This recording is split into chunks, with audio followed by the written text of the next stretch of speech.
Hello, legends and heroes of the perfect world. My name is Omni Flash, and welcome to the Omni Flash channel. Today, I will be telling you about the seal and sigil. Seals and sigils are the exact same thing. Now, in order to unlock the seal or sigil equipment slot, you have to do a couple of pretty easy guild quests, but that requires you to actually have a guild. So you do want to join an active guild, or you may not be able to unlock this quest. It does require you to join Guild League, and it does require you to do Cultivation Elder. I will also show you different ways of how to get the best seals, how to get golden seals and yellow seals. It's all coming up next.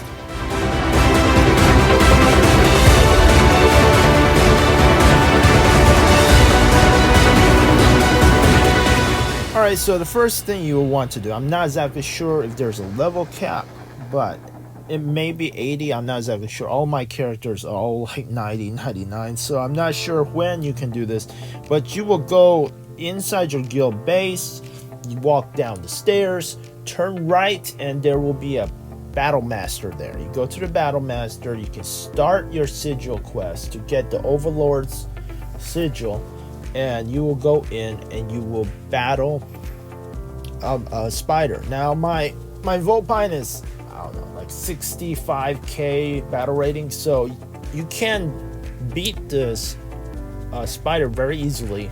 65k battle rating, you can still beat it with no problem at all.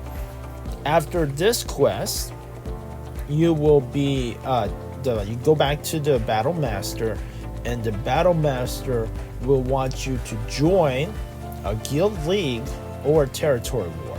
So guild leagues are at 2000 server time on Wednesdays and Thursdays, but you gotta make sure your guild does guild league. So you have to go talk to your guild leader and make sure that they have spots for you in guild league, or you will have trouble opening the slots. So the next quest after beating the spider is to actually join a guild league. Now, a guild league has 24 people per team.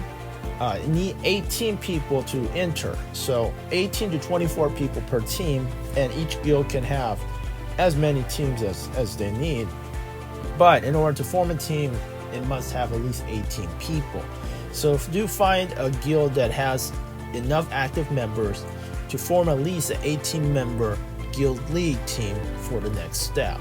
Afterwards, you should just beat the cultivation elder. Now, if your guild has enough members to form a guild league, they should have enough members in order to defeat the cultivation elder. So just show up. Cultivation elder is on Tuesdays and Thursdays at 1930 server time, so be sure to show up there, and then just be sure not to be following your leader. You actually have to be on auto. If you're in a group, you have to be on auto, and you cannot be on follow. You cannot follow the group leader when you are doing cultivation elder. You have to actually be on auto and unfollow the group leader, or you will not get credit for that cultivation elder. After you do that and you turn in, after you defeat the cultivation elder and turn in that quest, you will unlock the Overlord's mark, and you get a damage seal, which is just a normal seal that you get. Now, you can get seals from doing territory war.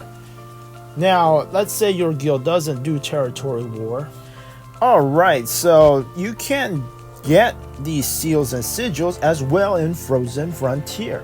It's that pretty easy dungeon run, 24-person dungeon run, Frozen Frontier on Sundays every week. You should do that, definitely. You should make a point to join your guild's Frozen Frontier run on Sundays to get your seal. Now, I don't think that the Frozen Frontier seals are as good as the Territory War ones, so I do recommend you find a guild that can hold at least one land, okay? as long as they can hold one land in territory war.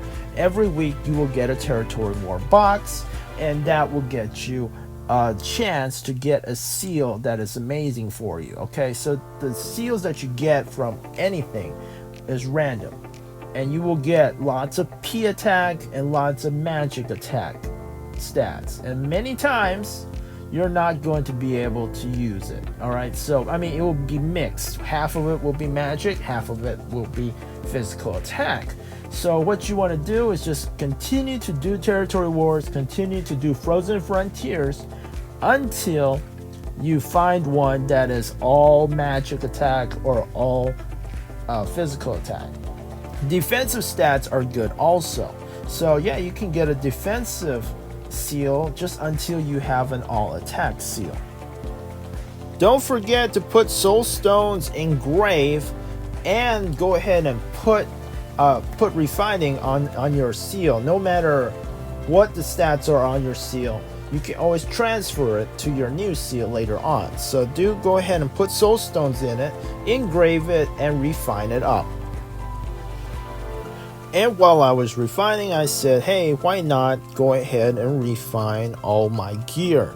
So take this chance to take a break and do some refinements, and here we go. All right, level 5, level 6, level 7, level 8. Feels good, feels good. It's a lot. It's nice. All right, 7, 6, 5. All right, 3 failed. All right, 4 successes, 3 fails. I feel streaky. Oh, 16, 17. Hey, why not? Let's do this. All right. So there is another way to get more seals. All right. So that is after territory war. The next day in world auction, you can find, if you go look in world auction, you can look at all, or you can go in and look for owner seals, and you can find these really nice seals in here, but they cost unbound ingots. But a lot of people don't buy these because they are called leftover seals. All right, so many people will not buy these. So even if you don't win territory wars and you want a yellow, or sometimes you can find a golden seal in here, go ahead, check them out.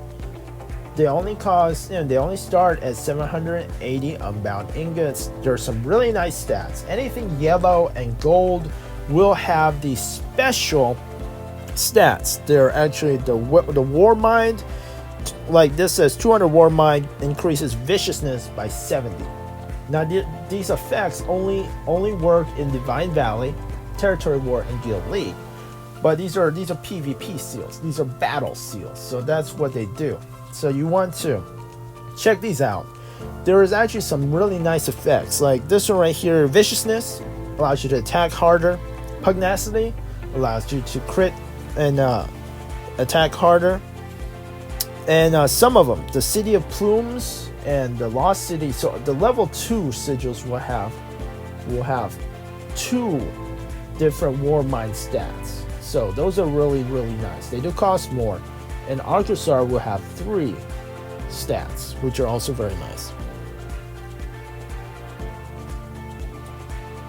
You will notice that a lot of these are actually pretty nice. I mean, some of them are half P attack, half magic attack, but a lot of them are almost all magic attack with only 1 P attack stat. Okay, some people will not buy these, but I mean, they're not bad. It's a pretty good deal. You just with 1 stat that does not work for you, all the other stats are really nice, and you can benefit from it.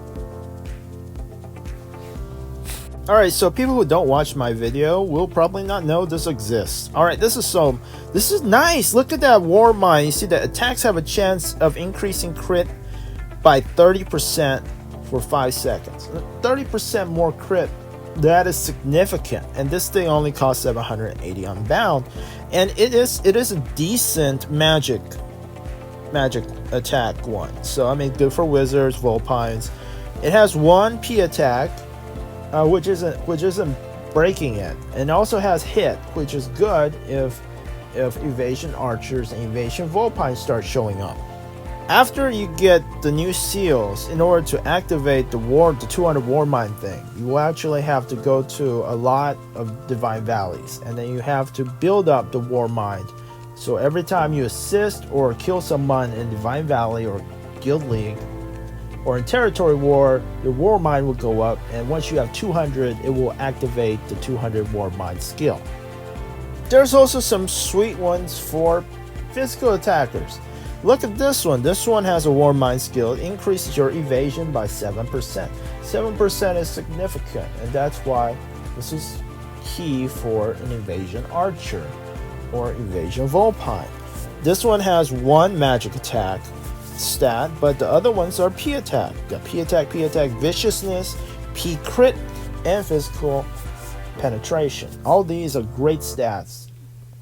You can definitely get this from the auction.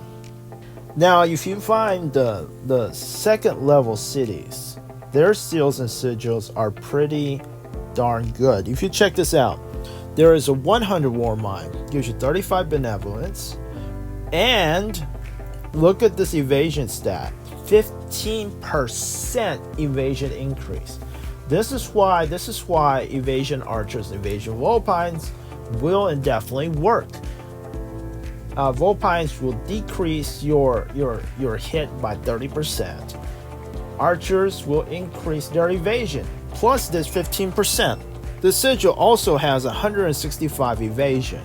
This sigil looks kind of like a vulpine sigil. If I had a vulpine that needed it, I would probably get this one. So it's a very nice seal. Do be sure to check out these auctions when you can.